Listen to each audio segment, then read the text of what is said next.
사례, 곧 그 사례들을 실천할 규범들, 그것을 이제 쭉 말씀을 하십니다.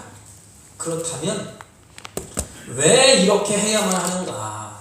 하나님이 왜 이렇게 하셔야만 하는가? 22절 하반절에 보면 이스라엘 중에서 악을 제할지니라. 그러니까 하나님의 이 사랑이에요, 이것도. 왜냐하면 하나님은 악이 있는 곳에 하나님의 성령은 역사하지 않아요. 그래서 악은 하나님이 징계하십니다. 그래서 악을 다 제거하라. 그러면 선은 뭐고 악은 뭐냐? 선은 하나님이 기뻐하시는 것입니다. 창세기 보면 선, 하나님이 보시기에 좋았더라. 좀 어려운 용어를 쓰면 토부, 하나님이 보시기에 좋은 것, 이게 선이에요. 그래서 하나님의 백성은 하나님의 보시기에 좋은 사람이 되어야 한다는 것입니다. 왜냐하면 하나님께서 우리를 선택하셔서 거룩한 백성으로, 성민으로 삼아주셨기 때문에 그래요. 그래서 하나님은 늘 우리에게 깨워주시는 것이 뭐냐? 너는 성민이다. 거룩한 백성이다. 이 정체성을 일깨워줍니다. 오늘 본문도 그것을 일깨워주는 거예요. 그래서 너희들은 이런 규례, 이런 규범을 하나님이 주셔서 이스라엘 백성들 가운데 하나님이 싫어하는 것 다 뽑아내고 하나님이 기뻐하시는 거룩한 백성으로 하나님이 만들어 간다는 것입니다. 그래서 우리는 하나님의 성민, 거룩한 백성이기 때문에 하나님이 보시기에 좋았더라. 이것이 바로 하나님의 기쁨이 됩니다. 악은 뭐냐 도대체? 악은 반대예요. 하나님이 싫어하는 것이다. 다시 말하면 하나님의 말씀을 불순종하는 것. 그래서 하나님의 말씀대로 되어질 때 심히 좋았더라. 근데 그 말씀을 거부하고 불순종할 때에 악하다 그랬습니다. 그래서 오늘 1절부터 8절까지를 보면 못 본 채 하지 말라. 그리고 둘째 단락에서는 창조의 질서를 묵살하지 말라. 또 혼합주의로 가지 말라. 이렇게 성경은 말씀을 합니다. 오늘 1절부터 8절은 못 본 채 하지 말라. 그래서 1절 시작할 때에 형제에 대해서 얘기합니다. 형제. 내 형제의 우양의 길을 잃은 것을 보거든. 그러니까 짐승이 길을 잃어버렸어요. 근데 내가 그것을 보거든 못 본 채 하지 말고 너는 반드시 끌어다가 내 형제에게 돌릴 것이요. 다시 말해 슬쩍 하지 말고 못 본 채도 하지 말고 그 우양을 길어버렸기 때문에 주인을 찾아줘라. 형제에게 줘라. 혹시 2절에 내 형제가 내게서 멀거나 혹은 그를 알지 못하거든 어떻게 하느냐? 그 짐승을 내 집으로 끌고 와서, 일단 짐승을 집으로 끌고 와서 내 형제가 찾기까지 내게 두었다가, 잘 두었다가 그에게 돌리라. 나기도 그리하고 의복이라도 그리하고 무릇 형제 잃은 것은 아무 것이든지 내가 없거든 다 그리하고 못 본 채 하지 말 것이며. 반복되는 단어가 뭐예요? 못 본 채 하지 말라. 못 본 채 하지 말라. 계속해서 반복을 해요. 그래서 반복을 한다는 것은 중요하다 이 말입니다. 그게 핵심이에요. 성경에 계속해서 반복하면 중요한 것이고 그게 핵심인데, 핵심이 1절부터 8절까지 못 본 채 하지 말라 그랬습니다. 말세가 되면 사랑이 식어진다 그랬습니다. 그러면 사랑이 식었다는 무관심한 거예요. 무관심. 옆에서 누가 죽든지 살든지 서로를 잃든지 어떤 일이 있어도 무관심합니다. 왜냐하면 사랑이 식어졌기 때문에 그래요. 이 사랑은 바로 관심이에요. 관심. 그래서 내가 형제를 사랑하면 못 본 채 할 수가 없죠. 미리 얘기하지만 신약에 보면 사마리아인도 마찬가지잖아요. 그 죽어가는 한 사람을 위해서 못 본 채 하지 아니하고 지도자들, 종교 지도자들, 뇌인들, 똑똑한 사람들, 잘난 사람들 다 지나갔어요. 근데 사마리아인은 못 본 채 하지 아니하고 그것을 치료해 주면서 끝까지 보살피는. 그래서 말세에는 사랑이 식어진다면 무관심하게 된다. 그래서 이 사랑은 관심을 갖는 것입니다. 그러면 사랑이 뭐라 그랬죠? 사랑은 뭐 뜨끈뜨끈하고 눈짓을 하고, 이것도 물론 인간적인 관계에서 사랑이지만 성경에서 사랑이라는 것은 세 가지를 이야기합니다. 예수님의 사랑도 마찬가지. 하나님이 우리를 사랑하셨어요. 예수님이 우리를 사랑하셨어요. 그럼 사랑이 뭘까? 사랑은 세 단어로 설명할 수가 있어요. 사랑은 뭐냐면 섬김이에요. 섬김.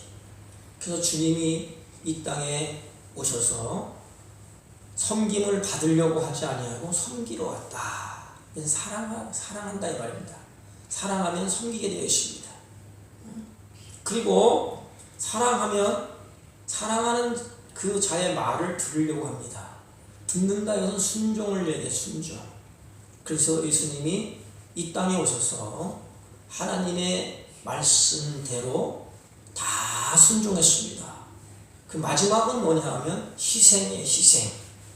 그래서 사랑은 섬김, 순종, 희생. 섬김, 순종, 희생. 이게 따라오지 않으면 사랑은 어떻게 보면 형식주의예요. 내가 사랑한다 하면 사랑하는 자를 희생합니다.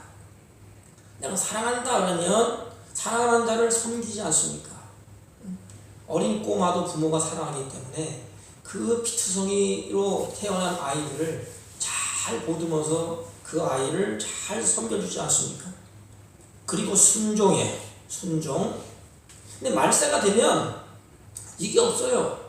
섬김도 없고 순종도 없고 희생도 없어요. 한 가지 못 본 채 한다. 이게 뭐예요? 무관심.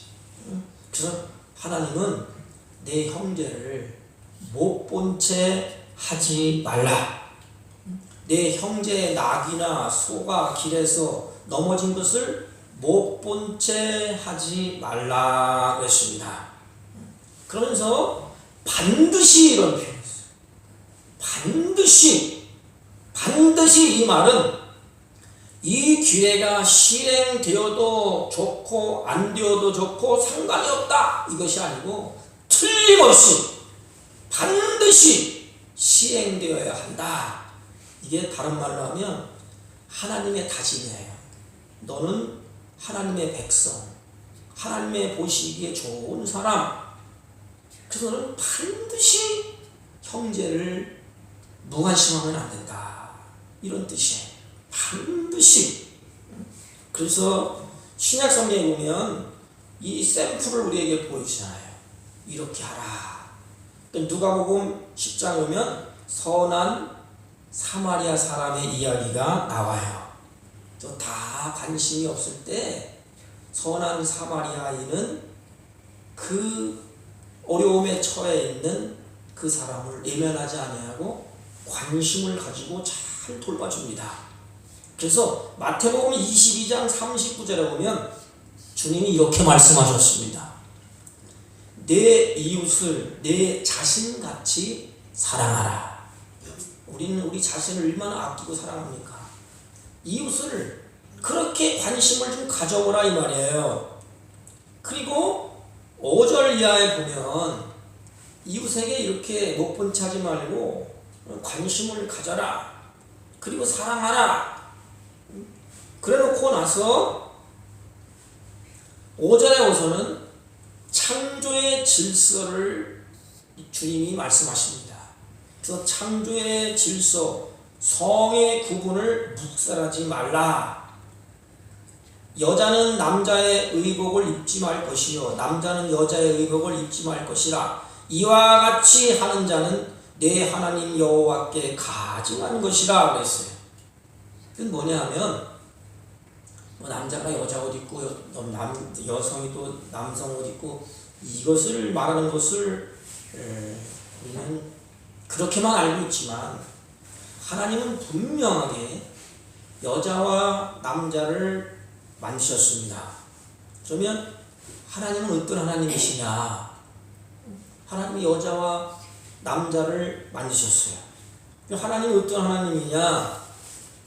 하나님은 질서의 하나님이십니다. 그래서 세상 만물을 창조하실 때 하나님은 그 만물을 만드신 가운데 질서를 두셨어요. 그래서 하늘의 질서가 있습니다. 하늘의 질서, 해, 달, 별, 달 모든 달은 하늘의 질서가 있고 땅의 질서가 있습니다. 그리고 물의 질서가 있어요. 그러면 죄가 뭐냐? 질서를 파괴하는 것이 죄예요. 성경에는 질서. 그러면 죄는 질서가 파괴되면 결국은 생각을 해보세요.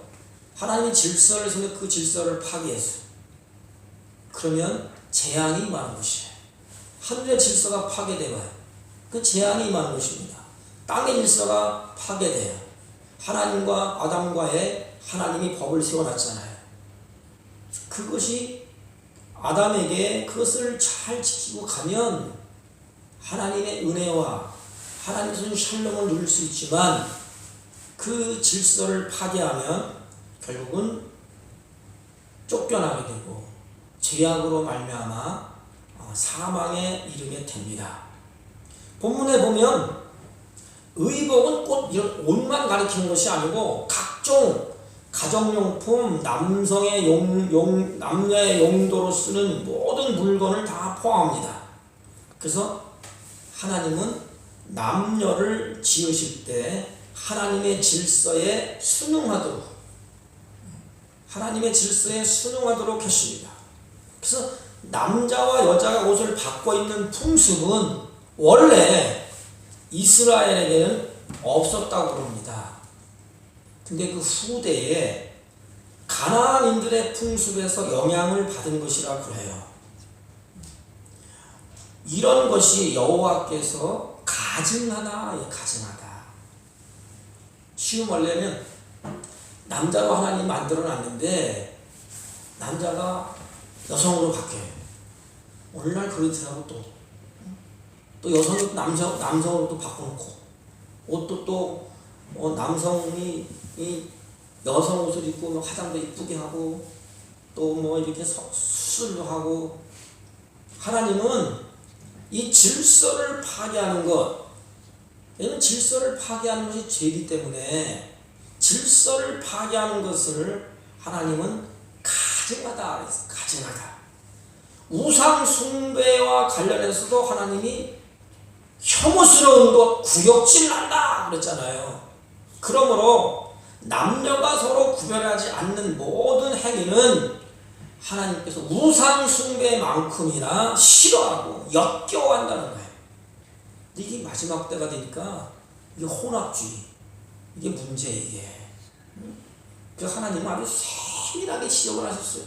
이것도 하지 마, 이렇게 하지 말라, 저렇게 하지 말라. 그리고 8절에 오면 불량 건축물을 왜 세워요? 자기 욕심 때문에 착취하기 위해서.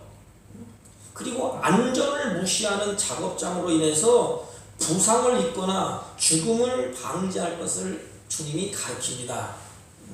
이건 뭐냐면 다른 사람의 평안과 안전을 배려하라 이 말입니다. 이 크리스찬의 아주 하나님께서 주시는 그런 규범이에요. 우리 크리스찬들이 가는 곳 보면 평화가 있고 거기에 안전이 있어야 돼. 그래서 내 생명이 중요한 것처럼 다른 생명도 중요하다 이 말입니다. 내 생명이 사랑스러운 것처럼 다른 사람의 생명도 그렇다는 거예요. 그리고 나서 이제는 9절부터 12절까지는 혼합주의에 대해서 말합니다. 혼합주의가 되지 말고 좀 순수성을 지켜라. 순수성. 9절 보면 내 포도원에 두 종자를 섞어 뿌리지 말라. 그리하면 내가 뿌린 씨의 열매와 포도원의 소산이 다 빼앗김이 될까 하노라 그랬습니다. 중심이 뭘까요? 중심. 섞지 말라는 거야. 섞지 말라. 하나님의 백성, 성민이라는 뜻이 바로 구별됨 이런 의미가 있습니다. 그리고 성경에 이 포도원은 교회를 상징합니다. 그런데 두 종자를 섞어 뿌린다는 것은 혼합 종교를 말해요. 혼합 종교. 10절에서도 똑같아요. 너는 소와 나귀를 결의하여 갈지 말며. 소는 제물로 드리는 정결한 짐승이에요. 나귀는 목을 꺾을지니 출애굽기 13장 13절 부정한 것으로 분류됐습니다. 그래서 한 멍에를 메워 결의하여 간다는 것은 신약에 뭐라고 말씀하느냐? 신약에 고린도후서 6장 14절 보면 이렇게 말했어요.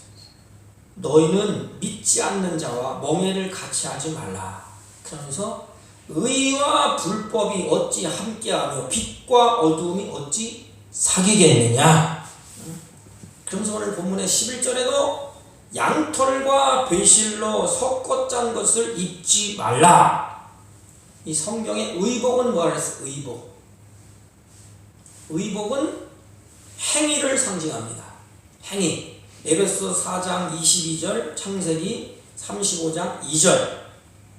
계시록 19장 8절에 보면 빛나고 깨끗한 세마포를 입게 하였은즉 이 세마포는 성도들의 옳은 행실이라 그랬습니다.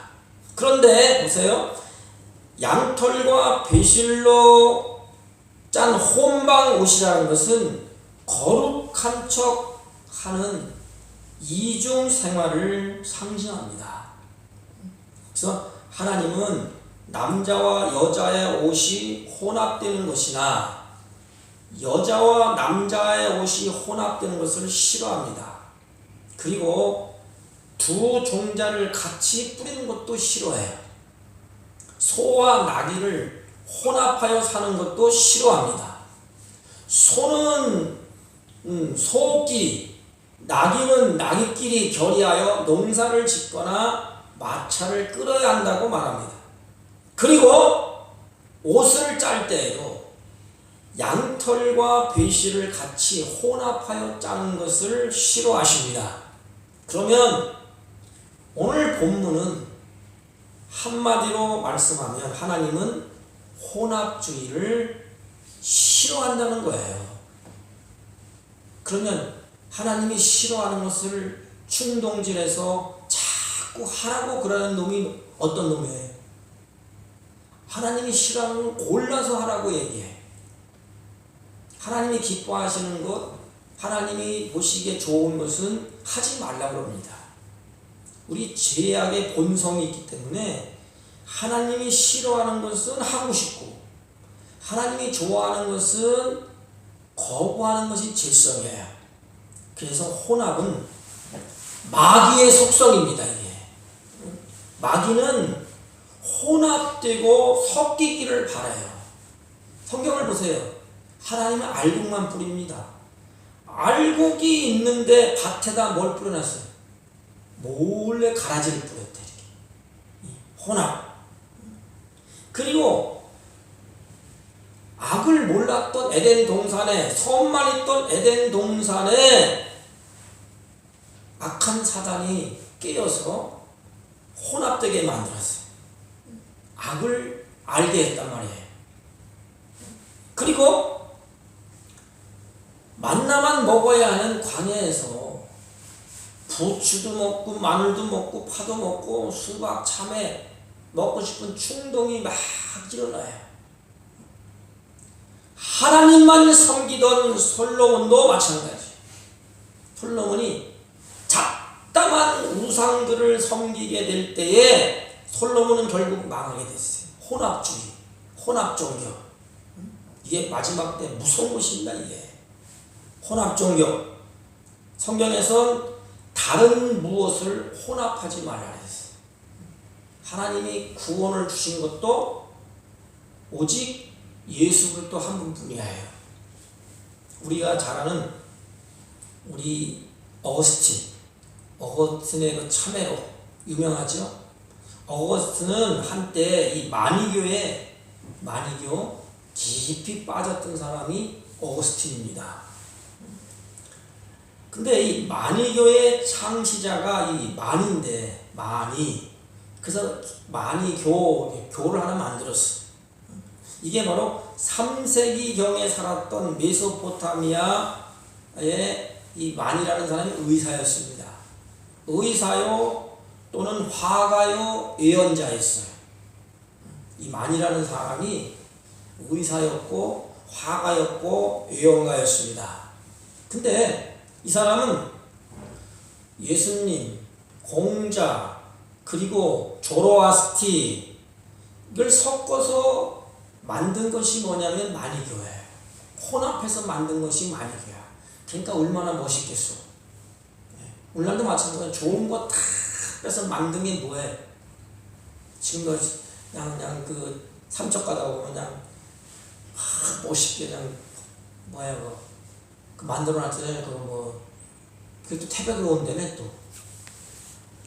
아주 그냥 우리나라 그 법당에 그 화려한 것, 그건 저리 가라요, 그냥. 아주 그냥 높이 화려하게 만든 박물관처럼 만들어놨잖아요. 이게 바로 혼합주의입니다, 혼합주의.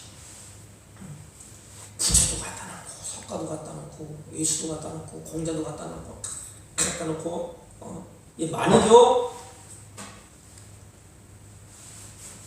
이게 마니교인데, 이런 것이 바로 혼합주의, 이단들의 특징이에요. 또 오늘 유튜브에 보니까 또 기독교, 이슬람, 또 어디야 또 캐톨릭, 이게 또 나중에 또 갔다며 또 하나님을 믿는다. 이 합리화 자꾸 시키는데, 기독교 진리에는 그 어느 것도 섞여서는 안 돼요. 복음은 섞이면 안 됩니다. 복음이 섞이면 끝장나는 거야, 이거는. 그러므로 12절에 보면 혼합주의가 되지 말고, 다시 말하면 뭐냐, 이게 중요해요. 정체성을 지키라. 우리의 정체성은 뭐예요? 나는 하나님의 거룩한 백성이다. 나는 누구예요? 성민, 하나님의 거룩한 백성. 하나님이 나를 택하시고 하나님이 거룩하기 때문에 우리도 거룩하라 그랬어요. 이 정체성, 이제까지 그러는데 하지 말라는 말씀을 쭉 하다가 이제 하나의 작은 결론을 하나님이 딱 맺습니다. 그게 뭐냐면 12절인데, 있는 겉옷 내 귀에 술을 만들라. 있는 겉옷에다가 술을 만들라 그랬습니다. 이렇게 하신 의도가 뭘까? 왜 이렇게 하나님의 이렇게 이렇게 쭉 늘어뜨리는 술을 왜 만들라 그랬을까? 민수기 15장 37절 41절에 거기에 답을 줍니다. 여호와께서 모세에게 이르러 가라사대, 이스라엘 자손에게 명하여 그들의 대대로 그 옷단 귀에 술을 만들고 청색끈을 그 귀에 술에 더하라. 이 술은 너희로 보고 여호와의 모든 계명을 기억하여. 그럼 왜 술을 만들라 했어요? 하나님의 말씀을 기억하기 위해서. 그래서 지금 랍비들, 이스라엘 유대인들은 모자를 쓰잖아요. 빵떡 모자. 왜 그렇다 그랬죠? 그의 의식 속에 내 머리 위에 누가 계신다? 하나님이 계신다. 또는 랍비들이 옷을 입는 거 있잖아요. 옷술. 술을 이렇게 달아였다. 술. 이렇게. 우리나라처럼은 색동적으로 입을 때 여기 앞에다 이렇게 닿는 것처럼 머리털처럼 꼬아갖고 이렇게 하는 것처럼 그런 술을 다는데 왜 그러느냐? 모든 계명을 기억하고 준행하여 너희의 하나님 앞에 거룩하리라. 나는 너희의 하나님이 되려고.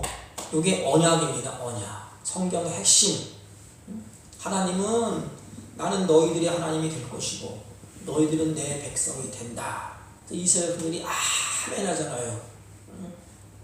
너희를 애굽 땅에서 인도하여 낸 여호와 너희 하나님이라. 나는 여호와 너희 하나님이라 그랬어요.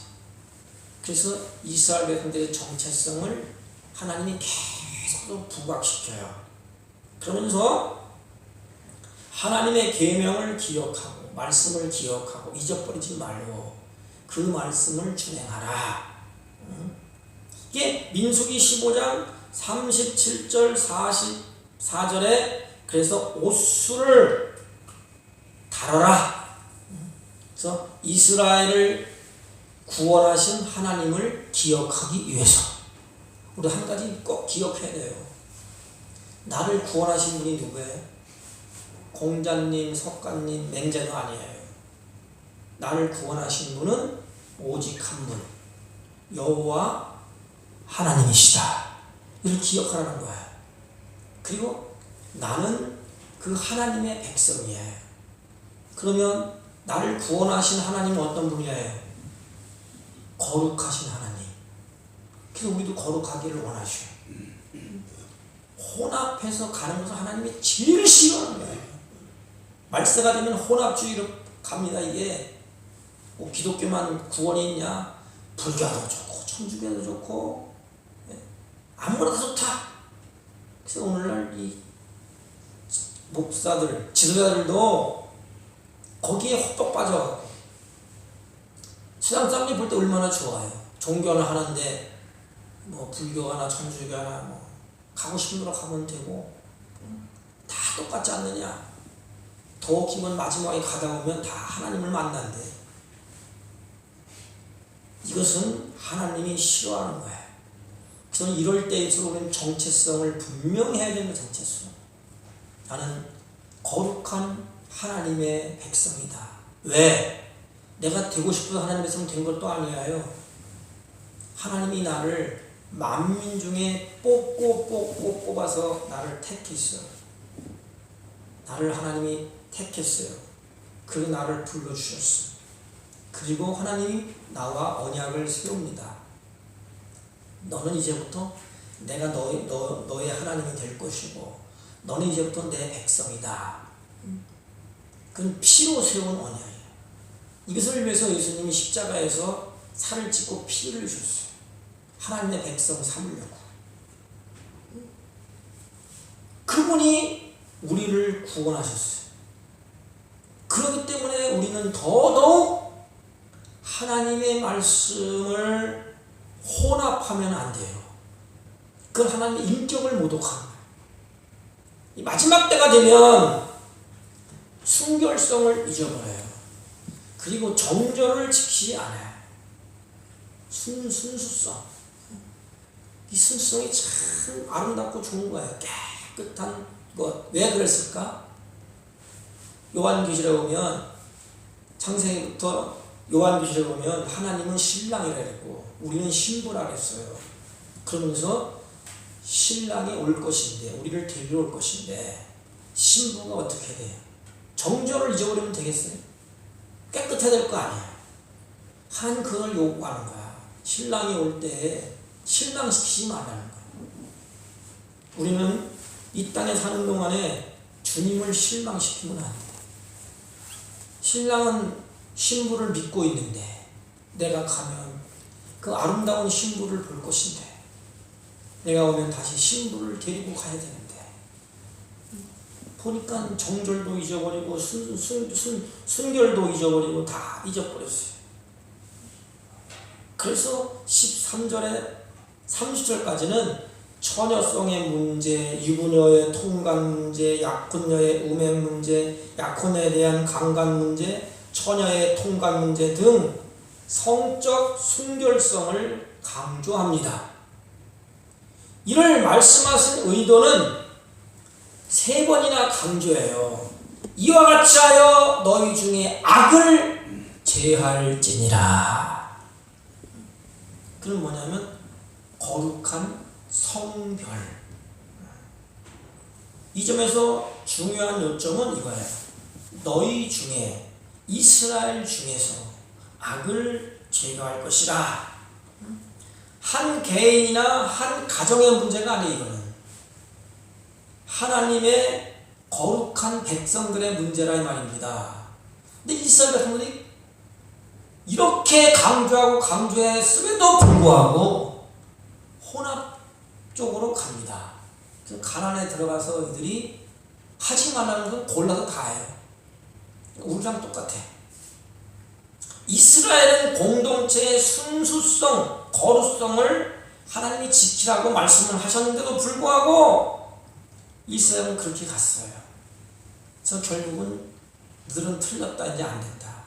그래서 예수님이 오신 거예요. 그래서 예수님이 오셔서 죄가 없는 그분이 내 대신에 모든 것을 다 말씀을 지키시고 율법을 완성하시고 결론이 뭐예요? 다 이루었다. 다 이루었다. 하나님의 백성이 하지 못한 것 주님이 다 이루어놨다. 그러므로 우리는 이 마지막 시대에 정신을 차려야 돼요. 우리 신약에는 날마다 하나님의 말씀을 붙잡고 정체성이 흔들리지 않고 나는 거룩한 하나님의 백성이다. 세상이 혼동 속에 빠지고 세상이 혼합해서 이 말씀이 흐려지는 이때에 우리들이 어떻게 돼야 되는? 우리가 빛이어야 돼. 빛. 그 밝히 보여줘야 돼. 이렇게 요한계시록에 보면 14장 4절에 보면 이 사람들은 여자로 더불어 더럽히지 아니, 이 사람이 누구예요? 하나님의 거룩한 백성들, 정절이 있는 자라. 어린 양이 어디로 인도하든지 따라가는 자며 사람 가운데 구속을 받아 처음 익은 열매로 하나님과 어린 양 예수에게 속한 자들이니라 그랬습니다. 결론은 뭐냐? 우리 이 시간에 내가 누구냐? 거룩한 백성이다. 그럼 어떻게 가야 되느냐? 순결과 정절을 지키라는 것입니다. 왜냐하면 하나님은 우리를 신부로 단장하기를 원하십니다. 그래서 우리는 기쁜 마음으로, 즐거운 마음으로 나는 신랑을 맞을 준비해야 돼. 저 날마다 단장을 해야 됩니다. 주님을 기다리면서. 그 신부의 기쁨은 신랑을 기다리며 단장하는 거예요. 결혼식 할 때 신부가 드레스도 입어보고 화장도 하고 이쁘게 단장을 하잖아요. 예, 신랑을 맞이하려고. 우리도 마찬가지예요. 이 세상에 사는 동안에 하나는 하나님의 거룩한 백성 성민이다. 정체성을 잊어버리지 말고. 그렇다면 나는 이 세상의 더럽힘을 받지 아니하고 순결과 정절을 지키며 다시 오실 메시아, 다시 오실 신랑을 맞이할 준비를 잘 할 수 있는 지혜로운 저와 여러분이 되시기를 주님의 이름으로 부탁을 드립니다. 하나님 아버지 감사합니다. 마지막 때에 하나님이 이스라엘 백성들을 향하여서 그들 중에 악을 제거하라고 했습니다. 우리는 하나님의 거룩한 성민이기 때문에 순결과 정절을 지키라고 말씀을 하셨습니다. 마지막 때 신부가 신랑을 맞기 위해 단정하는 것처럼 우리 날마다 주님을 기다리며 신랑을 기다리며 우리가 순결과 정절을 지키며 신부로서 잘 단장할 수 있는 믿음의 사람들이 되게 하여 주옵소서. 예수님의 이름으로 기도하옵나이다. 아멘.